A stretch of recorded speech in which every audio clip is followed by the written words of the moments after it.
Napenda nitumie nafasi hii niwapongeze watu wote na kuwapatia heri ya sherehe zetu za Pentekoste duniani kote. Ni adhimisho bora ambalo duniani kote tunaadhimisha siku ya Pentekoste. Pentekoste, siku hii siyo itikadi ya kidini, lakini siku hii ya leo ya Pentekoste au juma hili la Pentekoste ni adhimisho ambalo dunia inaadhimisha ujio wa Roho Mtakatifu duniani. Wote pamoja tunakumbuka kwamba Pentekoste kwanza ilikuwa ni sikukuu ya mavuno. Dunia ilikuwa imekutanika Jerusalem, Israeli walikutanika Jerusalem kwa ajili ya sikukuu ya mavuno. Watu walikusanya mavuno yao na kuyaleta kwa Bwana. Na siku hiyo ya Pentekoste, Roho Mtakatifu alishushwa na Mungu duniani.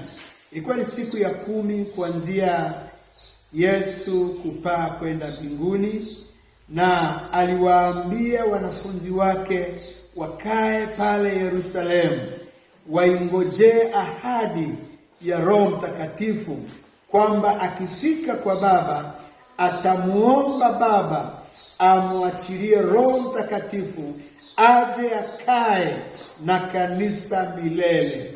Hiyo wanafunzi wa Yesu walienda pale Yerusalemu, wakadumu siku ya kwanza, lakini hadi ya 10. Ile siku ya 10 ilikuwa ni siku ya Jumapili kama leo. Roho Mtakatifu aliachiliwa kwa wote wenye mwili. Wote waliokuwa kingoja pale hekaluni walijazwa Roho Mtakatifu kama yanenavyo maandiko ambayo ni neno la Mungu katika Matendo sura ya 2 mstari wake wa 1. Hata ilipotimia siku ya Pentekoste, walikuwako wote mahali pamoja, ukaja ghafla toka mbinguni uvumi kama uvumi wa upepo wa nguvu ukienda kasi, ukaijaza nyumba yote waliokuwa wakiketi.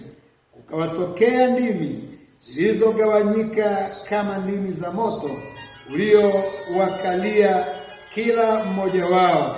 Wote wakajazwa Roho Mtakatifu, wakaanza kusema kwa lugha nyingine kama Roho alivyowajalia kutamka.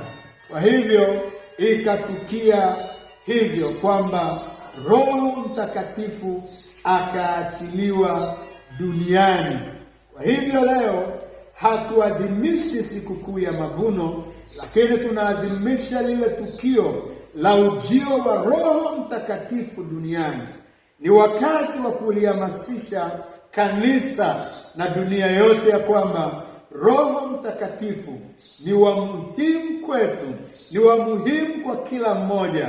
Ujazwe Roho Mtakatifu, ufuriki, akuongoze, utembee pamoja naye, uishi maisha matakatifu ya kumpendeza yenye kuongozwa na huyo Roho Mtakatifu.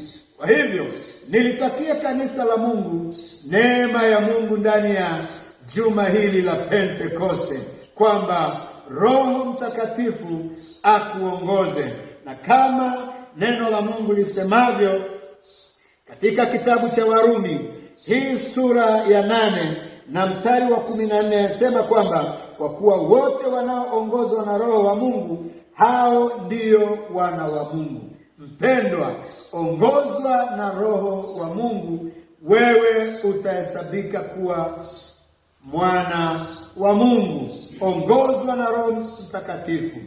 Hii ni fursa pekee ya kuongozwa na Mungu mwenyewe kwa njia ya Roho wake Mtakatifu. Kuongozwa na Roho Mtakatifu, utalindwa kwenye maisha yako, utakuwa salama katika yale unayoendea, na hakika yake utauona utukufu wa Mungu kwenye maisha yako. Mungu akubariki na kutakia sherehe njema za Pentekoste.